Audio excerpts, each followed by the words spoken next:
नमस्कार और आपका स्वागत है। आज हम एक बहुत अहम वाक़े पर बात करने वाले हैं। मक्का तो फतेह हो चुका था, मतलब अब अरब में मुसलमानों का दबदबा था, एक बड़ी ताकत बन चुके थे। लेकिन जैसा होता है ना, एक बड़ी जीत के फौरन बाद ही अक्सर कोई नई चुनौती आ जाती है। तो आज हम जंगे हुनैन और उसके बाद जो कुछ हुआ उस पर गहराई से नजर डालेंगे। और ये हमें बताता है कि कैसे मक्का फतेह के मुश्किल से मतलब कुछ ही दिन बाद बानू हवाजीन और बानू सकीफ, ये ताइफ के बड़े कबीले थे, इन्होंने मिलकर मुसलमानों के खिलाफ जंग का ऐलान कर दिया। जी हाँ, और ये चर्चा बहुत ज़रूरी है क्योंकि ये सिर्फ एक और जंग की कहानी नहीं है, ये उस दौर की बदलती वफादारियों को समझने का मौका है। लीडरशिप की कैसी परीक्षा हुई वो देखने का मौका है, और इस्लाम के शुरुआती समाज में जो अंदरूनी चीज़ें चल रही थीं, जो कश्मकश थी, उसकी झलक मिलती है। ये स्रोत हमें उस वक्त के लोगों की सोच, उनके डर, उनकी उम्मीदें, उनके दांव पेच, इन सब की एक बड़ी दिलचस्प तस्वीर दिखाता है। बिल्कुल सही कहा। और ताइफ का जिक्र आया तो मुझे एकदम से याद आ गया, ये तो वही लोग थे ना जिन्होंने कुछ साल पहले पैगंबर मोहम्मद सल्लल्लाहु अलैहि वसल्लम पर जब वो दावत देने गए थे पत्थर बरसाए थे। हाँ, वही वाकया बहुत तकलीफदेह था, वो उन्हें लहूलुहान कर दिया था। हाँ, और तब उन्हें माफ कर दिया गया था। लेकिन अब वही ताइफ फिर सामने खड़ा है। हाँ, तो हुआ क्या आखिर? चलिए इसी को खोलते हैं जरा। तो कहानी शुरू होती है मक्का फतेह के फौरन बाद। मुश्किल से 2 हफ्ते मतलब 14 दिन ही बीते होंगे। पैगंबर मोहम्मद साहब एक बड़ी फौज लेकर निकले।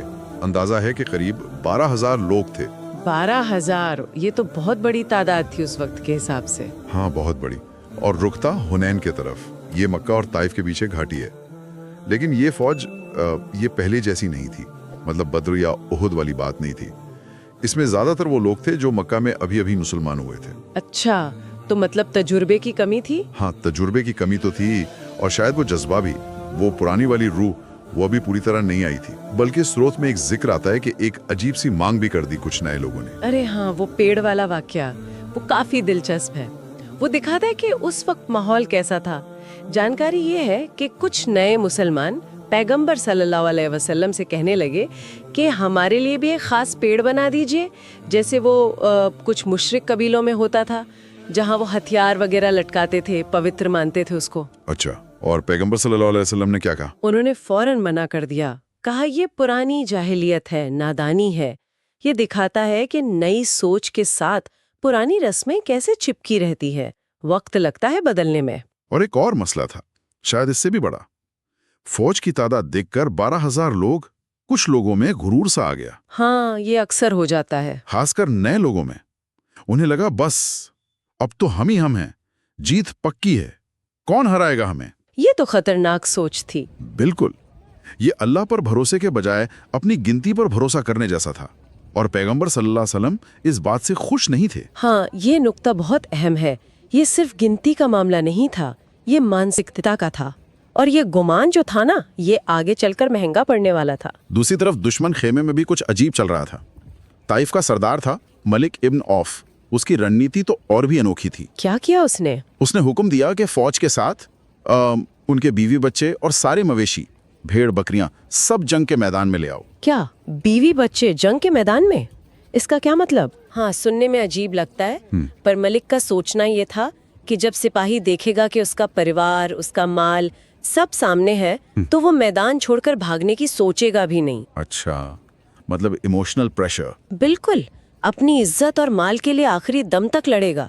एक तरह का दाव था ये। लेकिन ये तो उल्टा भी पड़ सकता था। हाँ बिल्कुल, 2 धारी तलवार थी ये रणनीति। खैर, तो अब दोनों फौजें आमने सामने आने वाली थी। मुसलमान फौज सुबह होने से पहले ही अंधेरे में हुनैन की तंग घाटी में घुसना शुरू हुई। रास्ता संकरा था, दोनों तरफ पहाड़ियां, और उन्हें पता ही नहीं था कि क्या इंतजार कर रहा है। और फिर वही हुआ, जैसे ही फौज का अगला हिस्सा घाटी के बीच पहुंचा, घात। हाँ, अचानक दोनों तरफ पहाड़ियों से तीरों और पत्थरों की बारिश शुरू हो गई। हवाजिन और सकीफ वाले तीरंदाजी में माहिर थे। हमला इतना सटीक और अचानक था कि संभलने का मौका ही नहीं मिला। कई सहाबा वहीं शहीद हो गए।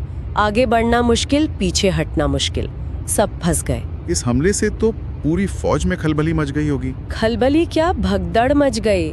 खासकर वो नए लोग जिन्होंने ऐसी जंग पहले नहीं देखी थी, उनके तो पैर ही उखड़ गए।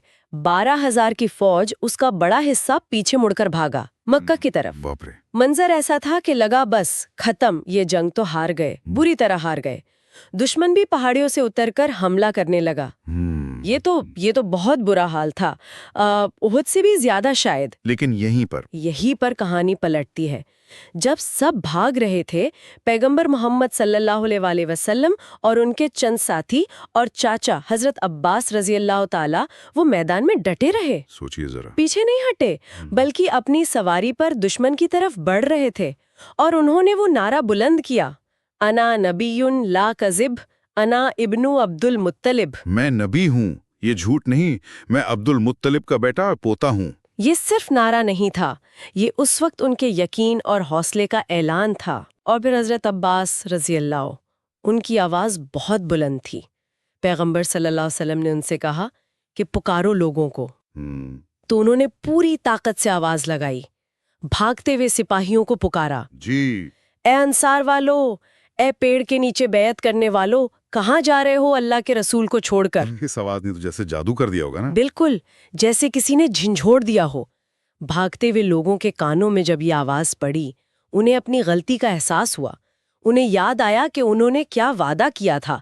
उन्हें शर्म आई कि वो नबी को अकेला छोड़कर भाग रहे हैं। तो वो पलटने लगे। हाँ, पहले कुछ लोग पलटे, फिर और देखते ही देखते पूरी फौज दोबारा मैदान में जमा होने लगी। उनका हौसला वापस आ गया था। तो जो जंग बिल्कुल हारी भी लग रही थी, वो पलट गई पूरी तरह। अब मुसलमान नए जोश के साथ दुश्मन पर कूद पड़े। हाँ, जो भाग रहे थे अब वो शेर बन गए थे।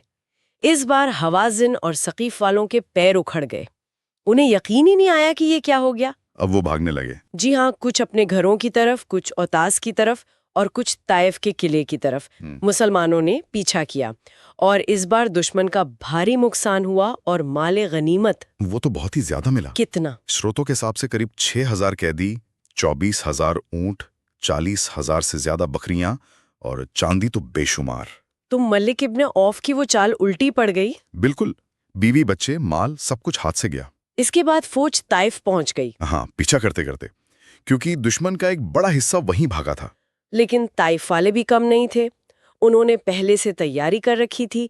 किले में साल भर का राशन जमा था, दरवाजे बंद और अंदर बैठ गए। तो अब घेराव शुरू हुआ। जी, ताइफ का घेराव। मुसलमान फौज ने किला घेर लिया। किले को तोड़ने की कोशिशें हुई। हजरत खालिद बिन वलीद रोज ललकारते थे बाहर आने के लिए, पर कोई निकला नहीं। कोई नहीं निकला, बस ऊपर से तीर पत्थर बरसाते रहे। घिराव काफी दिन चला, 20 दिन से भी ज्यादा, ऐसा कहते हैं। इसी दौरान वो गुलामों वाला वाकया हुआ था। हाँ, पैगंबर सल्लल्लाहु ने ऐलान करवाया कि किले से जो गुलाम निकल कर आ जाएगा वो आजाद है। तो करीब 20 गुलाम किसी तरह बाहर निकल आए और उन्हें आजादी मिल गई। ये भी एक चाल थी। हाँ, मनोवैज्ञानिक दबाव बनाने की। बिल्कुल, लेकिन किला मजबूत था, रसद अंदर थी, घेराव लंबा खिंच रहा था, मुसलमानों का भी नुकसान हो रहा था। तो आखिर में पैगंबर सल्लल्लाहु ने मशवरा किया और फैसला लिया कि अब इसे जारी रखने का ज्यादा फायदा नहीं। मतलब ताइफ वाले अब कुछ बिगाड़ तो सकते नहीं थे। हाँ, किले में बंद थे वो। असल दुश्मन हवाज़िन वो तो टूट चुके थे। तो घेराव उठा लिया गया और फौज वापस मक्का की तरफ चल पड़ी। और यहीं पर वो दिल छू लेने वाली बात हुई। जब फौज वापस जा रही थी तो कुछ सहाबा ने कहा, वो गुस्से में थे ताइफ वालों से। उन्होंने कहा कि आप इनके लिए बद्दुआ कीजिए। सोचिए, ये वही लोग थे जिन्होंने पत्थर मारे थे। हाँ, लेकिन पैगंबर सल्लल्लाहु ने क्या किया? उन्होंने हाथ उठाए। हाँ, मगर बद्दुआ के लिए नहीं, दुआ के लिए। उन्होंने कहा, अल्लाहुम्मैदी सकीफन वातिबिहिम। इसका मतलब, ए अल्लाह, सकीफ ताइफ वालों को हिदायत दे और उन्हें मुसलमान बनाकर मेरे पास ले आ। सुभान अल्लाह। गुस्सा नहीं, रहमत। यही उनकी शान थी और ये दुआ बाद में पूरी भी हुई। अच्छा, अब फौजें वापस आ गईं मक्का के पास, जहां सारा माल गनीमत रखा था। अब इसे बांटना था। और यहाँ पैगंबर सल्लल्लाहु अलैहि वसल्लम ने एक ऐसा फैसला किया जिसने कुछ लोगों को चौंका दिया। हाँ, ये बड़ा नाजुक मौका था। पैगंबर सल्लल्लाहु अलैहि वसल्लम ने क्या किया कि गनीमत का एक बहुत बड़ा हिस्सा मक्का के कुरैश सरदारों को दे दिया और दूसरे कबीलों के उन सरदारों को जो अभी नए नए मुसलमान हुए थे। मतलब जो कल तक दुश्मन थे, जैसे अबू सुफियान। जी हाँ, अबू सुफियान, उनके बेटे यजीद और मुआविया, ऐसे कई लोग थे। स्रोत बताता है कि किसी को 100 ऊंट, किसी को 100 ऊंट ऐसे दिया गया। इसे कहते हैं तहलीफ कल्ब, مطلب دلوں کو اسلام کی طرف لانا یا نئے والوں کو پکا کرنا۔ لیکن مدینہ والے انصار جنہوں نے ہمیشہ ساتھ دیا، قربانیاں دی، انہیں کیا ملا؟ انہیں اس طرح سے حصہ نہیں ملا، مطلب ملا پر ان نئے لوگوں جتنا نہیں۔ تو پھر ان میں تو کچھ بات ہوئی ہوگی۔ ہاں بالکل، کچھ بے چینی پھیلی، خاص کر نوجوانوں میں کانا پوسی ہونے لگی۔ کوئی کہنے لگا دیکھو اللہ کے رسول اپنی قوم کا زیادہ خیال رکھ رہے ہیں، اچھا، کوئی بولا ہماری تلواروں سے ابھی خون ٹپک رہا ہے، ان کا اور سارا مال انہی کو جا رہا ہے، اور شاید یہ ڈر بھی لگا ہو کہ اب پیغمبر صلی اللہ تعالی علیہ مکہ میں ہی رہ جائیں گے۔ ہاں، یہ ڈر بھی تھا کہ اب مکہ فتح ہو گیا، اپنا شہر ہے تو شاید مدینہ کو چھوڑ دیں گے۔ یہ باتیں پیغمبر صلی اللہ تعالی علیہ تک پہنچ گئیں۔ یہ تو بہت ہی نازک سچویشن تھی۔ کیسے سنبھالا انہوں نے اسے؟ انہوں نے فوراً سارے انصار کو ایک جگہ جمع ہونے کو کہا، صرف انصار کو۔ جب سب آ گئے تو انہوں نے بات شروع کی، بہت دلی انداز میں۔ پہلے انہوں نے اللہ کے وہ احسان یاد دلائے جو ان کے ذریعے انصار پر ہوئے تھے۔ کیا تم گمراہ نہیں تھے؟ اللہ نے میرے ذریعے ہدایت دی۔ ہاں کیا تم غریب نہیں تھے؟ اللہ نے میرے ذریعے امیر کیا۔ جی، کیا تم دشمن نہیں تھے ایک دوسرے کے؟ اللہ نے میرے ذریعے دل ملا دیے۔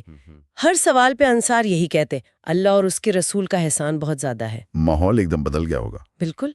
پھر انہوں نے بات پلٹی، انہوں نے انصار کے احسانوں کو مانا۔ انہوں نے کہا تم چاہو تو یہ بھی کہہ سکتے ہو، اور سچے ہو گئے، کہ جب آپ کو سب نے جھٹلایا ہم ایمان لائے، جب آپ کو نکالا گیا ہم نے پناہ دی، اچھا، جب آپ بے سہارا تھے ہم نے مدد کی، جب تنگی تھی ہم نے مال خرچ کیا۔ یہ سن کر انصار رونے لگے۔ اور پھر وہ سب سے اہم بات، ہاں، پھر انہوں نے پوچھا اے انصار، کیا تم اس پہ راضی نہیں ہو کہ یہ لوگ اونٹ، بکریاں، دنیا کا مال لے کر جائیں اور تم اپنے ساتھ اللہ کے رسول کو لے کر مدینہ جاؤ؟ واہ، کیا تم راضی نہیں کہ لوگ مال لے جائیں اور تم اللہ کے رسول کو لے جاؤ؟ بس یہ سنتے ہی انصار کی آنکھوں سے خوشی کے آنسو بہنے لگے۔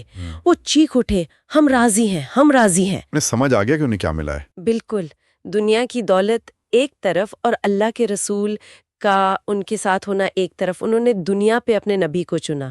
پھر پیغمبر صلی اللہ علیہ وسلم نے ان کے لیے، ان کی اولاد کے لیے دعا کی اور کہا کہ میں تمہارے ساتھ جیوں گا، تمہارے ساتھ مروں گا۔ یہ کتنا گہرا لمحہ ہوگا۔ اس نے صرف اس وقت کا مسئلہ حل نہیں کیا، اس نے مدینہ کی قسمت لکھ دی۔ ہمیشہ کے لیے۔ اگر وہ مکہ رک جاتے تو شاید اسلامی دنیا کا کیندر کچھ اور ہوتا، مدینہ کی وہ اہمیت نہ ہوتی جو آج ہے۔ ان کے مدینہ لوٹنے نے اسے مدینہ تو نبی بنا دیا، اسلام کا دوسرا سب سے پاک شہر۔ سروت یہ بھی کہتا ہے کہ دیکھیے پچھلے 1400 سال سے مدینہ کی اکانومی کا بڑا حصہ وہ پیغمبر صلی اللہ علیہ وسلم کے روضے پر آنے والے زائرین پر ہی نربھر ہے۔ ان کی وہ دعا اور وہ فیصلہ صدیوں تک اثر ڈال گیا، بالکل۔ مدینہ والوں کے لیے امن اور برکت کا سبب بنا۔ تو جنگ حنین واقعی صرف ایک جنگ نہیں تھی، یہ کئی لیول پہ ایک امتحان تھا۔ صحیح کہا آپ نے، اور یہ عرب قبیلوں کے بیچ پیغمبر صلی اللہ علیہ وسلم کی آخری بڑی جنگ تھی۔ اس کے بعد وہ اندرونی لڑائیوں کا دور ختم ہوا، اب پورے عرب میں ایک طرح سے امن قائم ہوا مسلمانوں کے نیترتو میں۔ اور ہاں، وہ طائف والے جن کے لیے دعا کی گئی تھی، ہاں، ان کا کیا ہوا جب انہوں نے دیکھا کہ ہوازن ہار گئے، سب طرف اسلام پھیل رہا ہے، اب مقابلہ بیکار ہے، تو کچھ ٹائم بعد وہ خود ہی اپنا ایک گروپ لے کر مدینہ آئے پیغمبر صلی اللہ علیہ وسلم کے پاس، اور اسلام قبول کر لیا۔ وہ دعا قبول ہو گئی، دلوں کو جیتا گیا آخر، تلوار سے نہیں، رحمت سے، حکمت سے۔ تو اس پوری چرچا سے، حنین اور اس کے بعد کے واقعوں سے کئی باتیں نکل کر آتی ہیں، جیسے اپنی گنتی پر، اپنی طاقت پر غرور کرنا کتنا خطرناک ہے، وہ ہم نے بھگدڑ میں دیکھا۔ ہاں، اور یہ بھی کہ مشکل وقت میں لیڈر کا ڈٹے رہنا کیسے ہاری بازی پلٹ سکتا ہے۔ بالکل۔ اور پھر معافی اور درگزر کا نتیجہ، جیسے طائف کے ساتھ ہوا۔ اور وہ جو اسٹریٹجک طریقہ تھا مال بانٹنے کا، نئے لوگوں کے دل جیتنے کے لیے، وہ کتنا اثردار تھا۔ ہاں، تالیف قلب۔ جی۔ اور شاید سب سے بڑا سبق مدینہ کے انصار والے واقعے میں ہے کہ دنیا کے فائدے کے سامنے جب آپ کسی اعلیٰ مقصد کو، روحانی رشتے کو چنتے ہیں، تو وہ کیسے آپ کے سمدائی کی قسمت صدیوں تک بدل دیتا ہے۔ واقعی یہ ساری باتیں سوچنے پر مجبور کرتی ہیں کہ اصل جیت کیا ہے، صرف میدان جیت لینا یا دلوں کو جیتنا، بکھرے ہوئوں کو جوڑنا، ایک ایسا امن لانا جو چلے۔ یہ سوال اس وقت بھی اہم تھا اور شاید آج بھی اتنا ہی اہم ہے۔ بالکل۔ سوچنے کے لیے ایک نقطہ